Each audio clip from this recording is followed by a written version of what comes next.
Ini adalah pembelajaran analisa teknikal dari nol yang bisa kalian gunakan di instrumen finansial seperti saham, kripto, dan juga yang lainnya. Dan gue mau ngingetin agar hati-hati terhadap penipuan yang ada di Telegram. Kalau misalnya kalian disuruh transfer-transfer dengan mengatasnamakan gue, itu harap hati-hati karena itu adalah penipuan. Jangan sampai kalian melakukan transfer.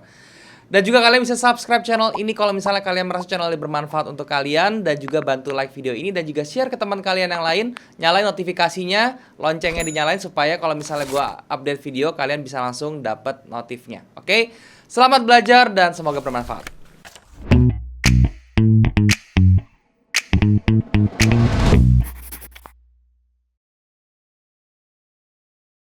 Yang sudah di episode 43. Dan di episode kali ini gue akan ngebahas tentang gimana caranya kalian harus itu bisa memanage yang namanya hedgingan atau lockingan ya. Tapi sebelum gue mulai, gue mau kasih introduction dulu seperti yang tadi gue bilang teman-temannya tentang forex ya teman-temannya. Jadi gini loh, forex itu sedikit berbeda dari mekanisme tradingnya dengan saham ya. Jadi kalau misalnya gue kasih dulu bedanya forex dengan saham ya. Kenapa gue jelasin ini? Karena ini berhubungan dengan materi kita ya. Jadi kalau forex itu dari sistem perdagangannya dia itu dua arah ya. Ini harus kalian tahu ya. Kalau ini satu arah ya. Maksudnya apa? Kalau di forex ini dua arah itu adalah di open posisinya ya, opennya itu dia bisa buy dan juga sell ya. Kalau misalnya si saham itu cuman ada open posisinya itu buy awalnya ya. Buy, kemudian close positionnya yaitu dia bisa 3 close gitu ya. Tapi kalau misalnya di sini close positionnya itu diartikan atau dibahasakan sebagai sell. Ya kalau kita di saham itu sell, berarti kita ibaratnya menjual saham kita, berarti kita close posisi.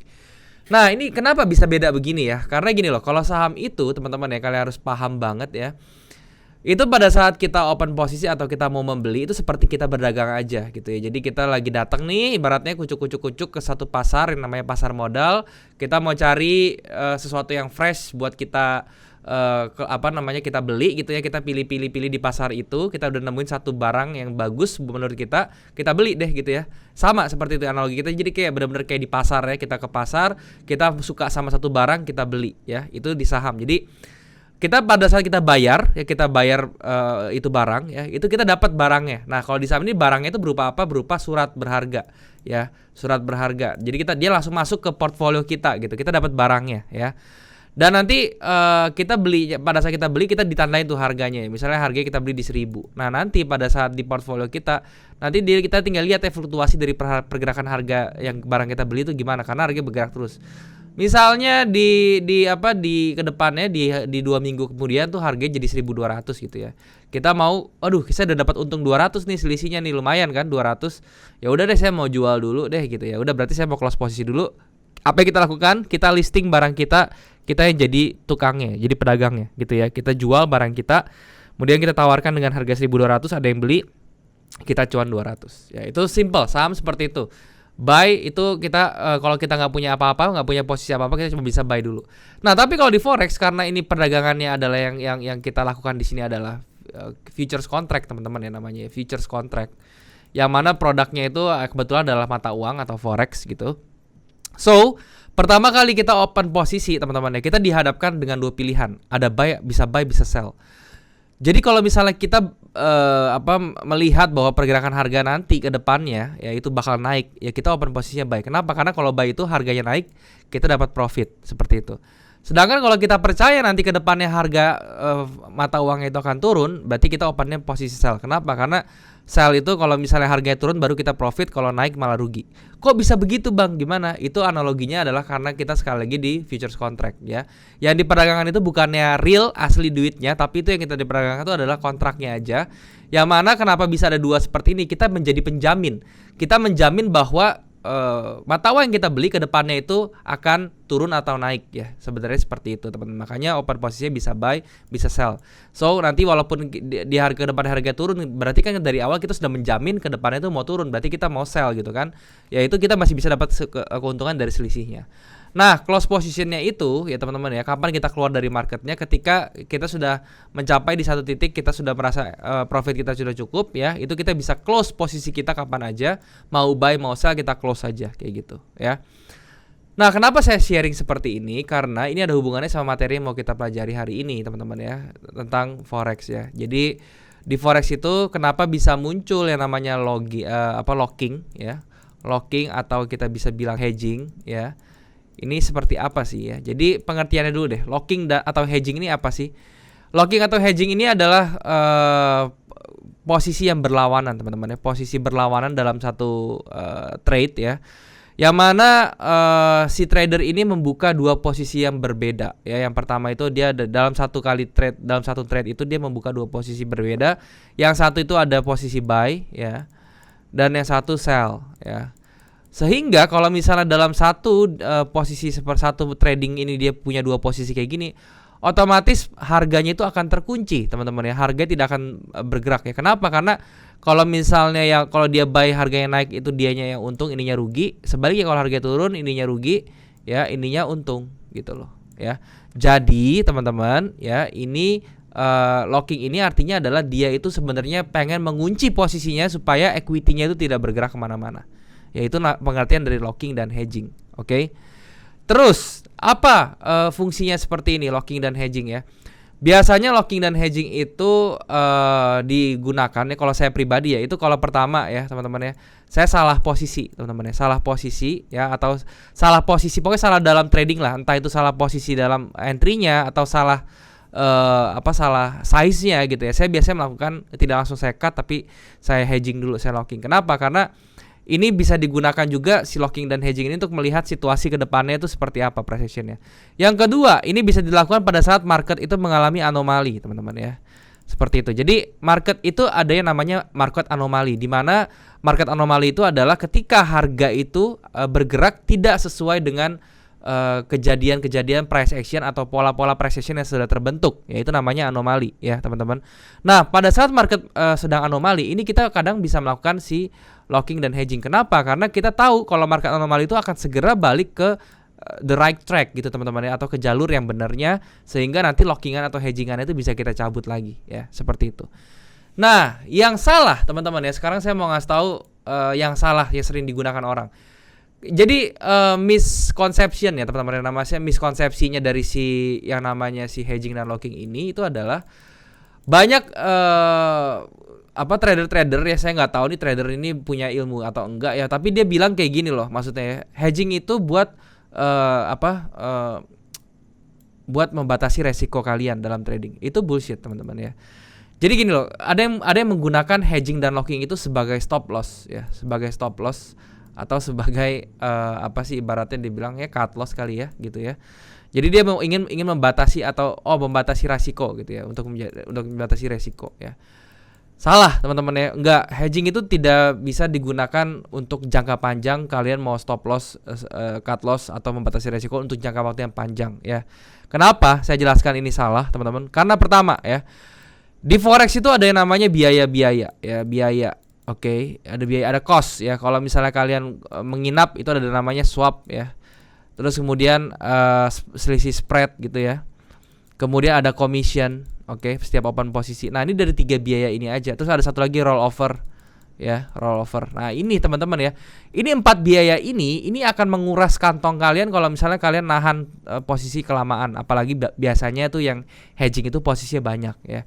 Sehingga ini sangat berbahaya. Jangan gunakan si hedging ini untuk kalian itu cut loss atau stop loss. Kalian pengen merasa pembelaannya tuh takut lah, kalian nggak rela lah kalian cut loss gitu. Jadi kalian melakukan hedging segala macam. Percuma ya, karena kalau kalian pikir-pikir ya, kalau kalian telaah dengan baik, hedging itu ya atau locking ya kita bilang ya, itu dengan cut loss ya, itu tuh lebih bagus cut loss ya. Kenapa? Karena kalau cut loss nih kalian benar-benar sudah hilang, sudah mulai lagi dari lembaran baru tanpa ada biaya-biaya yang ngikut nih, seperti biaya swap dan juga biaya rollover terutama, karena itu biaya menginap.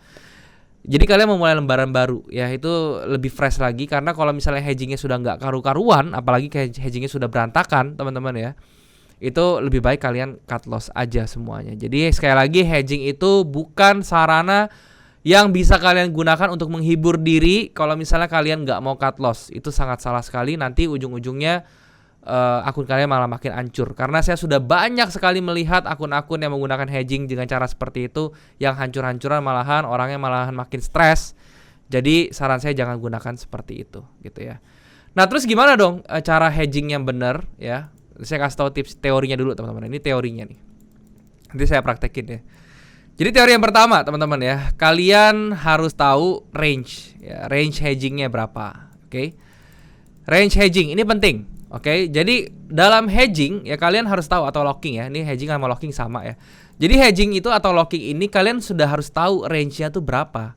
Misalnya kalian ada posisi buy gitu ya, terus kemudian kalian ketarik 200 pips ke bawah, terus kalian lock sell gitu ya. Jadi ini locknya itu setelah 200 pips. Jadi range-nya itu 200 pips. Sama kalian itu range ada posisi buy, terus 500 sell-nya itu di 500 pips locknya. Ini lebih gampang selesai yang mana? Yang otomatis yang 200 pips lebih gampang selesai. Jadi intinya gini, semakin range-nya besar di dalam lockingan atau hedging kalian, maka akan semakin sulit untuk menyelesaikan hedgingan atau lockingan ini. Ya, itu yang perlu kalian tanam di otak kalian ya. Jadi kalau misalnya kalian punya hedgingan yang range-nya jauh banget sampai 500 pips sampai 1000 pips, yaitu kalian siap-siap aja untuk bekerja keras buat melepas lockingan atau hedgingan itu ya. Yang kedua teman-teman ya, jumlah lot. Ini juga sangat penting ya, jumlah lot. Jadi kalian harus lihat total pada saat kalian hedging itu kalian sudah habis berapa lot. Berapa persen dari equity kalian yang sudah kalian korbankan ya. Jadi kalian harus perhatikan. Kenapa? Karena let's say kalian punya modal atau equity 10.000, terus kalian hedgingannya itu sudah ada 5 lot gitu ya. Sorry, 4 lot deh, karena ini buy sell 4 lot, 1 lot ya. Jadi ada 4 lot kalian sudah hedging. Ini kalian tidak akan memiliki margin cukup lagi untuk membereskan ini, akan sangat lama sekali gitu loh. Jadi kalian harus memperhitungkan kalian punya margin ya, supaya pada saat kalian memiliki lockingan 4 lot, margin kalian tuh masih cukup untuk kalian tuh fight supaya kalian bisa melepaskan lockingan tersebut kayak gitu. Oke. Jadi jumlah lot ini juga sangat penting, dan yang terakhir itu adalah jumlah hedgingannya berapa ya. Jumlah hedge-nya ada berapa. Jadi kalau tadi kan itu berdasarkan lot, ini sekarang berdasarkan jumlah hedge-nya. Jadi berapa buy sell yang ada di trade kalian. Semakin banyak hedgingannya, semakin banyak lockingannya. Jadi locking itu maksudnya adalah satu buy, satu sell. Itu saya nama satu locking. Jadi kalau misalnya lockingnya itu lebih dari 3 teman-teman ya. Jadi kalian punya 3 buy sell gitu. Itu lebih baik, itu sangat pusing sekali nanti untuk menyelesaikannya. Kenapa? Karena udah pasti berantakan ya. Jadi kalau misalnya kalian mau hedging atau mau locking, saran saya paling banyak 2 posisi lock aja. Itu udah paling banyak banget ya. Kalau saya sih biasanya 1 aja itu udah cukup, lebih dari cukup ya. Karena locking dan hedging itu sistemnya tuh harusnya buka tutup terus ya, seperti itu. Bukannya kalian malah nambah, itu malahan jadinya hancur sekali. Oke, dari secara teori itu yang kalian harus pahamin ya. Intinya seperti itu dari range hedgingnya. Kalian kalau bisa jangan lebih dari 500 pips, itu yang pertama.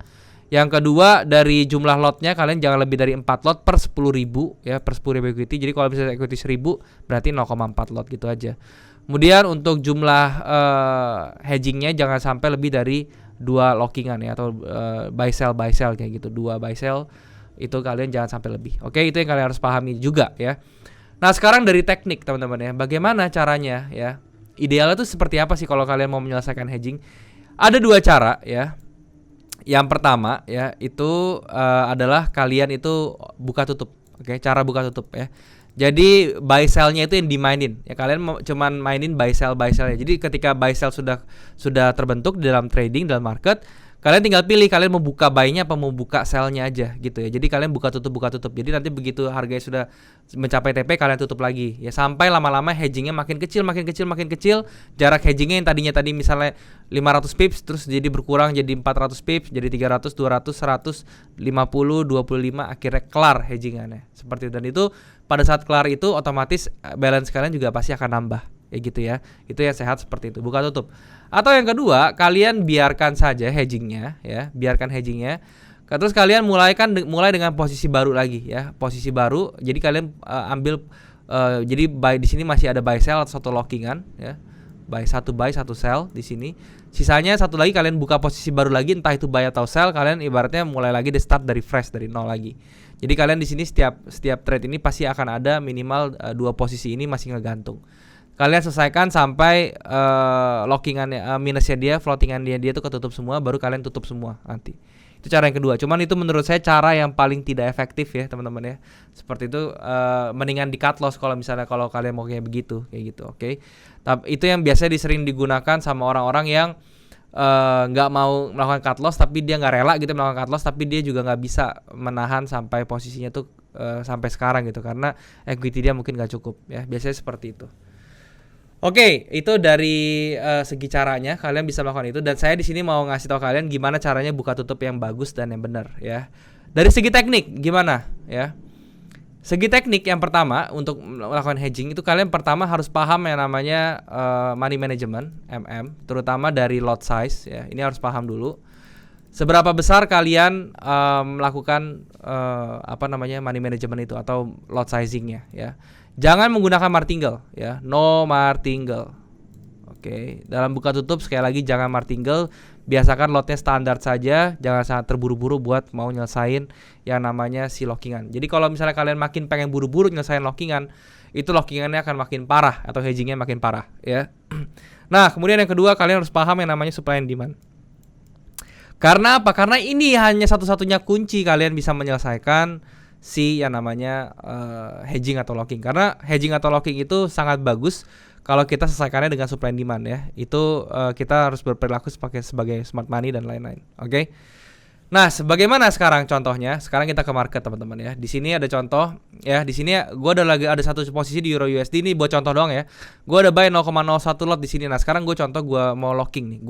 Ketika gue lock teman-temannya di sini ya. Kalau misalnya kalian lihat, nah di sini kan kalian bisa lihat ya, di sini bergerak nih ya, di sebelah kanan ini bergerak nih 1,03, 1,02 gitu, bergerak kan ya, harganya bergerak. Nah, ketika gue kunci di sini, gue open posisi sell teman-teman ya. Di sini gue open posisi sell ya, 0,01 harus sama lotnya ya. Gue sell di sini straight gitu ya.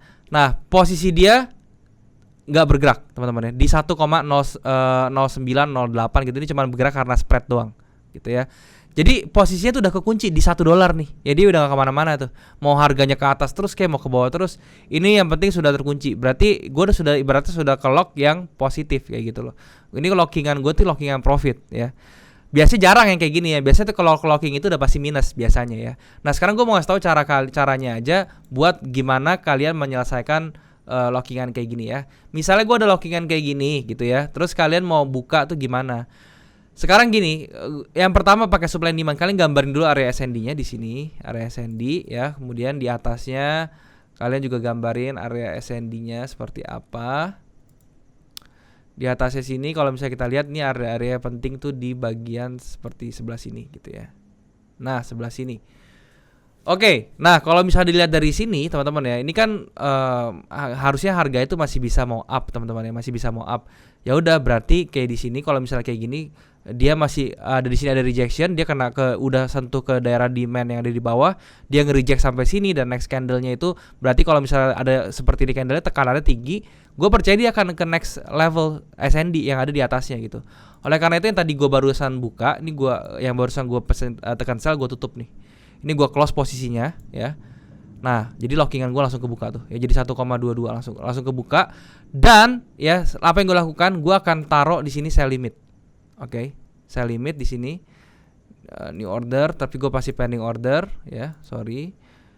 Gue pasti pending order, gue kasih sell limit 0,01 di harga sebentar. Harganya di 1,130 ya. 1,130. Oke, gue place. Nah, gue naikin sedikit teman-teman. Oke, seperti ini. Oke, nah udah. Jadi kayak gini, gue cuman pure dari supply and demand doang ya. Ini cuma sebagai contoh aja teman-teman ya. Dan dia ternyata harganya turun lagi ya, harganya turun. Kalau misalnya harganya turun seperti ini, gue mesti gimana nih? Ya udah, begitu dia turun ya, misalnya dia turun, gue bisa buy limit lagi di sini seperti itu. Itu cara untuk menyelesaikan lockingan. Tapi kan ini kan kondisinya lagi profit ya, jadi nggak relevan nih. Sebenarnya kalau misalnya negatif tuh yang paling enak. Jadi kita tuh gimana caranya bisa ngurangin si negatifnya itu ya. Oke, seperti itu ya. Jadi tinggal perhatikan saja area-area yang namanya supply and demand-nya itu di mana ya. Seperti kalau misalnya di gold ya, di gold ini kalau misalnya kita lihat, kalian tinggal gambarin aja. Misalnya kalian ada posisi di sini satu ya. Nih, misalnya kalian di sini nih, kalian ada buy di sini, terus harganya turun nih. Terus kalian locking di sini ya, kalian lock di sini. Sudah sell nih. Sorry, kalian bisa locknya di sini ya. Di sini lock nih, di harga 104 lock. 1808 kalian buy, Terus kalian sell lagi di 1804. Jadi ngelock nih ya posisinya. Sekarang harganya di bawah. Apa yang kalian lakukan? Kalian bisa gambarin SND-nya di mana. Oke, SND-nya di sini, ya. Nah, berarti pada saat dia nyentuh di sini tadinya kalian bisa open si sell-nya kalian open, ya. Jadi sell-nya kalian open di sini, ini kalian ketika dia nyentuh ke bawah sini, ini sell-nya kalian delete ya, kalian open. Nah, berarti ini tinggal jalan posisinya, yang buy-nya tadi masih jalan, jadi dia harganya tuh berkurang equity-nya gitu ya. Jadi tetap berkurang ke atas, jadi jalan. Nanti kapan nutupnya lagi? Nutupnya lagi ketika dia sudah mencapai area SND di atasnya atau structure di atasnya, yaitu kurang lebih di level-level sebelah sini. Nah, jadi kalau misalnya harganya nyentuh level sebelah sini, kalian bisa masukin lagi sell-nya di sini nanti. Ya. Terus nanti sampai dia punya lockingan tuh makin tipis kayak gitu. Ya. Jadi seperti itu cara untuk menyelesaikan hedging dan locking. Intinya kalian bisa harus tahu tempat supply and demand-nya itu di mana. Karena itu satu-satunya cara supaya kalian itu bisa menyelesaikan lockingan kayak gitu. Jadi supply and demand itu adalah memang ya paling penting. Ingat yang paling penting lagi itu jangan sampai kalian tuh lot size-nya kebanyakan dalam menyelesaikan lockingan. Dan juga yang kedua itu jangan sampai range lockingnya terlalu jauh sampai ratusan pips, sampai 500 pips atau 600 pips. Itu nanti akan lama sekali untuk nyelesain, ya. Mungkin itu dulu yang mau gue sharing di sini teman-teman. Semoga bisa bermanfaat buat kalian. Thank you sekali lagi. Sekarang kita balik lagi ke kamera.